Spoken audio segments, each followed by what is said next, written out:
لەبێت بینەرانی بەڕێزی کوردستان 24 ئێمە لە کۆنفرانسی هەفتە و شەشەمین ساڵیادی پەسەندکردنی جارنامەی مافەکانی مرۆڤین کە وەک سەکۆیەک بۆ پێداچوونەوە بە جێبەجێکردنی ڕاستپاردە نێودەوڵەتەکان لەلایەن نووسینگەی ڕێخەری ڕاستپاردە نێودەوڵەتەکان ئەمڕۆ لە هەولێرم کۆنفرانسا بەڕێوە چووە بۆ پێداچوونەوە بە یان خستنە ڕووی ئەنجامەکانی پلانی حکوومەتی هەرێمی کوردستان بۆ مافەکانی مرۆڤ لە کاتی دەست بەکاربوونی کابینەی نوێمی حکوومەتی هەرێمی کوردستانەوە تاوەکو ئێستا. من لێرە میوانێکم هەیە گفتوگۆی زیاتر لەگەڵەوە کەم لەسەر ئەم پرسە دکتۆر دیندار زێباری ڕێخەری ڕاستپاردە نێودەوڵەتەکان لە ئەنجومەنی وەزیرانی حکوومەتی هەرێمی کوردستان. دکتۆر سپاس بۆ ئەم دەرفەتە. ئەمڕۆ بینیمان ژمارەیەکی زۆر لە بەرپرسانی ئیداری و سیاسی لەسەر ئاستی نەتەوە یەکگرتووەکان لێرە میوان ئامادەبوون ڕێکخراوە نێودەوڵەتیەکان، ڕێکخراوەکانی مافی مرۆڤ، چالاکوانانی مافی مرۆڤ لێرە ئامادەبوون هەموو گفتوگۆ و قسەکردن بوو لەسەر جێبەجێکردنی خستنە ڕووی ئەو ئەنجامانەی کە لەسەر ڕاستپاردەکانی پلانی حکوومەتی هەرێمی کوردستان کە ئێوە وەکو با بڵێین ڕێخەری ڕاستپاردە نێودەوڵەتیەکان ڕاست پێدرابوون بۆ سەرپەرشتیکردنی ئەم بابەتە لەلایەن سەرۆکوەزیرانی حکوومەتی یان سەرۆکوەزیرانی هەرێمی کوردستانەوە. پێم بڵێ ئەو ئەنجامانەی بەدەستان هێناوە ئێوە خۆتان لێ ڕازین؟ زۆر سپاس کە ئەمار سپاس بۆم دەرفەتە، سپاس بۆ کوردستان 24 باوەی کە ئەمڕۆ سپۆنسەری سەرەکی ئێمە بوونە لەو کۆنفرانسا و سوپاسیان دەکەین بە تیمی پەرستیانیان و بەو تیمانەی کە هەمیشەیان پشمان بوونەمەوەی ئەم دەستان خۆ حکوومەت هەرێمی کوردستان ئەو بنەمەی کە لە چوار درۆژمە دەست پێ دەکەم کە لە گرنگترین و سەرەکیترین درۆژمەکانی کابینەی نوێم بووە بە سەرۆکاتی جەنابی کاک مەسرۆر بارزانی سەرۆکی حکوومەتی هەرێمی کوردستان لەبەدا کە بەڵێ ئەم کابینە کاری جددی دەستی پێ کرد بە پێی ئەو بەرنامەی کە هەبووە لە دژایەتی گەندەڵی و پرۆسەی چاکسازی دەستی پێ کرد، سەروەری یاسا، شەفافیەت، بەرپرسیارەتی و هەروەها پێداچوونەوە بە ڕێکار و یاساکان بۆ ئەوەی گونجاندنێکی گرنگ هەبێت و گشتگیر هەبێت بە پێوەری نێودەوڵەتی کە پێوەری سەرەکینە لە حکومڕانی لە هەرێمدا. ئێمە لە ساڵی 2021 پلانێکی گشتی ڕاگەیەنرا لە هەرێمی کوردستان بە چاودێری جەنابی سەرۆکی حکوومەتی هەرێمی کوردستان و ئێمە ڕاست پێدراین باوەی سەرپەرشتی جێبەجێکردنیان پلانە بیکەین. بەڵام پێش پلانەکە لە 2018ەوە و پاشان لە 2019ەوە ئەکستەنشنیان کۆ درێژە پێدرا بە نووسینگەی ڕێخەری ڕاستپاردە نێودەوڵەتیەکان باوەی بوشاییەکی گرنگ پڕ بکاتەوە لەم کابینەیە. ئەویش ئەوەیە کە وینەرەتی حکوومەتی هەرێم بکات لە سەراسی نێوخۆی نێودەوڵەتی و ڕەنگ و دەنگی ئەم هەرێمە لە حکومڕانی خۆیدا بە مەحافلی نێودەوڵەتی بگەینێت و لە هەمان کاتشدا ئەو ڕاستپاردە نێودەوڵەتیانە کە هەن لە چوارچێوەی بەرنامەی کاری وڵاتاندا هەرێمی کوردستان ئێستا یەکەم هەرێمە لەسەر ئاستی جیهان کە وتاری خۆی هەیە پێکەوە لەگەڵ شاندی عێراقی لە یوپیاری نێودەوڵەتی لە جنێف، لە بروکسل، لە قاهرە، لە کوپکاری عەرەبی مەبەستم و لە سەراسی نەتەوە یەکگرتووەکان کۆمەڵی گشت نەتەوە یەکگرتووەکان بە پێی ئەو لیژنە پەیوەنددارانە کە هەنە بۆ مافی مرۆڤ بوو نمونە ئێمە دیبلۆماسیەتێکی گرنگمان دەست پێ کردووە. ئەو دیبلۆماسیەتە لەم کابینەوە چەسپاوە لایەنی فەرمی کە وەزارەتی دەرەوەی عێراقش دان و هەروە پاڵپشتی فەرمی بۆ نووسینگەی ڕێخەری ڕاستپاردە نێودەوڵەتیەکانی کردووە بۆ ئەوەی کە لەم ڕووبەدواوە بە شێوازێکی فەرمی هەرێم بەشداری فەرمی هەبێت لە چارچەوەی شاندەکانی عێراق و پێداچوونەوە بە ئەو سیستەمە حکومڕانیە کە لە عێراقدا هەیە و هەرێمی کوردستان نمونەیەکی بەرچاو بووە لەو دانوستاندرا. بۆی ئەمانە دەستکەوتی گرنگن بەنسبەت ئەم کابینەیە و ئایا ئێمە چەند ڕازین لە ئەدای ئەو پرسیاری سەرەکی جەنابەت توانم بڵێم داتاوە ژمارە گوایدەری ئەوەنە ئەمڕۆ زیاتر لە 16 راپۆرت لێرە عرض دەکرێن و ئامادەنە کۆپیەکان ئامادەن بۆ هەر کەسێک کە حەزی لێ بێت لە لایەنی نێودەوڵەتی بێت، بەغدا بێت و نێوخۆیش بێت بە سێ زمانی عەرەبی ئینگلیزی کوردی لە سەرەتای 2019 بۆ 2024ەوە کۆتایی 2024 ئەو ئەمانە وازحن کە ئێمە لە ئاستی حکومڕانی لەسەر ئاستی 3 دەسەڵات بەڵام گرنگترینیان دەسەڵاتی جێبەجێکردن 174 لە ڕاستپاردەکان ئەو ڕێژەیە کە گەشتوینە ئەو ڕێژە کە ئەمە دەستکەوتێکی گرنگە و ئەم پێداچوونەوە ئەم سێرکەلا لە سەراسی ڕۆژهەڵاتینەوە ڕاستەتوانم بڵێم بە پشتگیری جەنابی سەرۆکی حکوومەتی یاریمی کوردستان ئەمە دەستکەوتێکی گرنگە و لە کۆبوونەوەکانی کۆمسیاری باڵای مافەکانی مرۆڤ لە جنێڤ پشتگیری لێ کراوە و تەسبیت بووە. زۆر باش. نەتەوەیە گرتوەکان و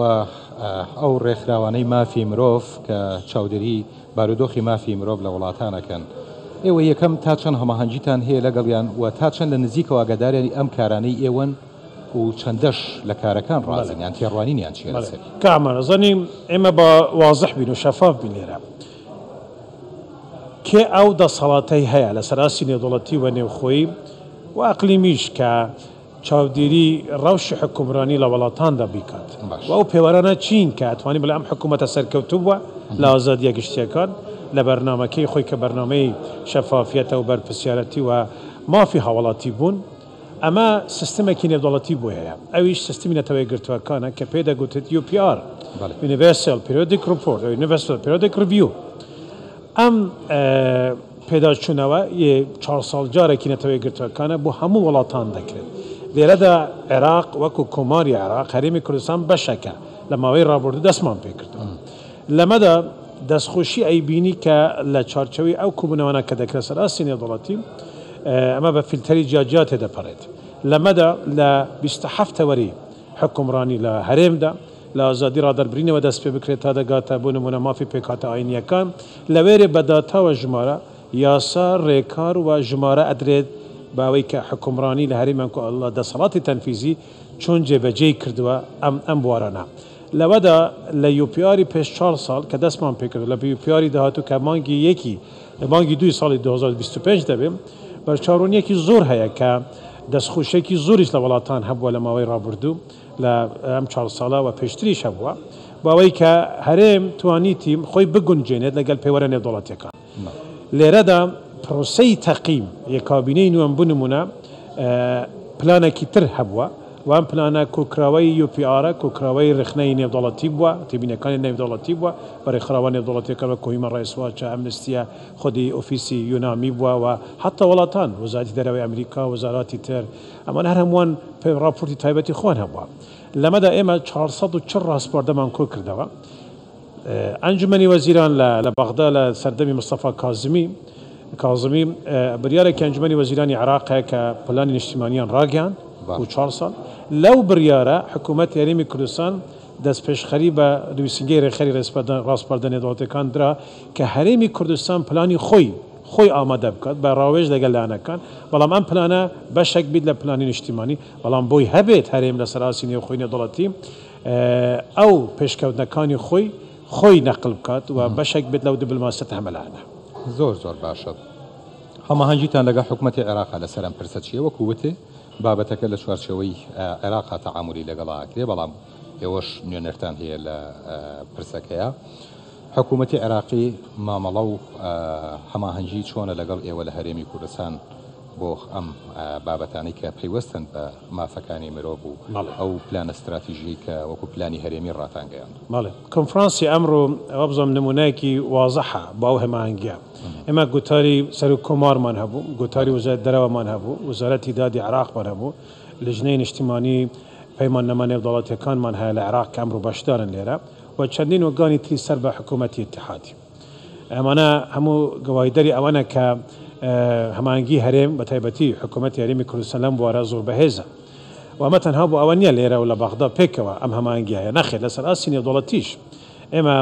بەڕسمی وەکو من باسم کرد لە سەرەتاوە وەزارەتی دەرەوە و وەزارەتی دادی عێراق کە دوولایانی سەرەکینە بۆ ئەم دیپلۆماسیەتەی مافی مرۆڤ دیپلۆماسیەتی مرۆیی و دیپلۆماسیەتی ئەتوانم بڵێم یاساییش خۆ دیپلۆماسیەت تەنها ئەوە نییە کە دوولایانە بێت سیاسی بێت دیپلۆماسیەتی تری شایە کە گرنگن و هەرکی تری گرنگکە لە ڕوانگەی دیپلۆماسی هەمەلایەنەوە کە بۆ ئێمە گرنگە. ئێستا ئەمە تەسبیت بووە ئەم کابینە کاری جددی کرد بۆ ئەمە وەوەی هەرێم بە شێوازێکی موسساتی لە چارچێوەی عێراق ڕەنگی خۆی بگاینێت و تەحەدیاتی خۆشی باس بێت و ئەم تاقیمێکی نێودەوڵەتی بێت بۆ هەرێم نەک تاقیمێکی ڕێکخراوێک بێت بە تەنیا بە مەزاجێکی تایبەتیان و بە سیاساتی تایبەتی ڕێکخراوەکان باس بکرێت. هەرچەندە ئێمە لەم پلانە کە هەمان بووە ئەو 27 وەرە لە دارشتنی ئەم پلانە ئێمە ئەو لانەنە کی بوون کە لەگەڵمان هەم چاودێرن هەم دارشتنەکە لەگەڵمان بوونەوە هەمی جێبەجێکردنەکە چاودێری دەکەن کۆمەلگای مەدەنی بووە یونامی بوو ئاژانسەکانی سەر بە نەتەوەی گرتوەکان بە پێپسپۆریان دیپلۆماتکارەکان ئەمڕۆ ئەمریکامان دیت لێرە فەڕەنسیەکانمان دیتن کە پاڵپشتی هەوڵەکانی هەرێم بوونە کابینی نوەم و دەستخۆشیشان هەیە و پاڵپشتێکی سەرەکیشم بەوەی ئەم هەوڵەی هەرێم لەسەر ئاسی نێودەوڵەتی ڕەنگ بداتەوە بۆ نمونە یاسایەکی ڕۆژنووسی یاسایەکمان هەبوو بۆ ناساندنی تاوانە نێودەوڵەتیەکە لەم کابینەیە کە جەنابی سەرۆکی حکوومەت ئەم ڕاشنووسە لە مانگی 5 2021 ئامادە کراوە بە دەستپێشخەری جەنابیان درا بە پەرلەمان و دیارە پاشان محکەمەی اتحادی لە بەغدا ڕەفزی کرد کە ئەوە بابەتێکی ترە بەڵام لەسەر ئاسی ئەنجومەنی ئاسایشی نێودەوڵەتی دەستخۆشی لە هەرێمی کوردستان دەکرێت بە دەسەڵاتەکانی خۆیەوە دەستخۆشی لە جەنابی سەرۆکی هەرێم و سەرۆک وەزیران کرا بۆ ئەوەی کە ئەمە هەوڵێکی گرنگە کە دەبێ عێراق بەشەکانی تری عێراق باو هەوڵانە ئەوانیش دەست پێ بکرێت مەبەستم ئەوەیە جێبەجێکردنی ئەم تێبینیە نێودەوڵەتیان ڕاستپاردەیدا و میکانیزمی نێودەوڵەتی هەرێمی گاندوتە لووتکەی دانپێدانی نێودەوڵەتی کە ئەنجومەنی ئاسایشی نێودەوڵەتیە ئەنجومەنی مافەکانی مرۆڤە وهروە ئۆرگانەکانی تری نێودەوڵەتیە وڵاتانی زلهێز وەکو ئەمریکا بوون منە راپۆرتەکانی ئەم وڵاتانن ئێمە قەت لە سیاسەتی خۆمان ڕەفزی تێبینیمان نەکردووە و ڕەفزی ئەوەشمان نەکردووە کە تێبینی نێودەوڵەتی بۆ ئێمە گرنگ نەبووە نەخێر تەنها دەسەڵات لە ڕۆژهەڵاتی ناوەڕاست کە باوردی بەدوەداچوونی کردووە و ڕێکاری دەرکردووە و توانم بڵێم یاساکانی خۆی گونجاندووە و باوردی لەم کابینەیە پێی گرنگ بووە و حکوومەتی خۆی کە کابینەی نوام بووە التزام کردووە بە ئەوەی کە ملزەم بێت ببینە حکوومات لە وڵاتان لە ڕەدن بەڵام ئێمە لە هەرێمی کوردستان ئەم کابینەیە خۆی بە ئیلزامی دیتووە و ملتەزم بینووە نەک بۆ ئەوەی کە دڵی لانی نەکی نێودەوڵەتی لێرە خۆش بکات نەخێر ئیمانی ئەم کابینە بە ئازادیەکان لە هەرێمدا و ئەمەش گوایدارە بە داتاوە ژمارەکانی ئێمە دکتۆر دیندار زێباری و ڕێخەری ڕاستپاردە نێودەوڵەتیەکان سپاس بۆ جەنابوو بۆ ئەم بەڵێ بینەرانی بەڕێز وەک بینیتان ئێمە وتم لە کۆنفرانسی 76مین ساڵیادی پەسەندکردنی جارنامەی جیانی مافەکانی مرۆڤ بین ئەمڕۆ کە سەکۆیەکە بۆ پێداچوونەوە بە جێبەجێکردنی ڕاستپاردە نێودەوڵەتیەکان حەودیدارەمان لەگەڵ ڕێخەری ڕاستپاردە نێودەوڵەتیەکان لە ئەنجومەنی وەزیرانی هەرێمی کوردستانە بوو.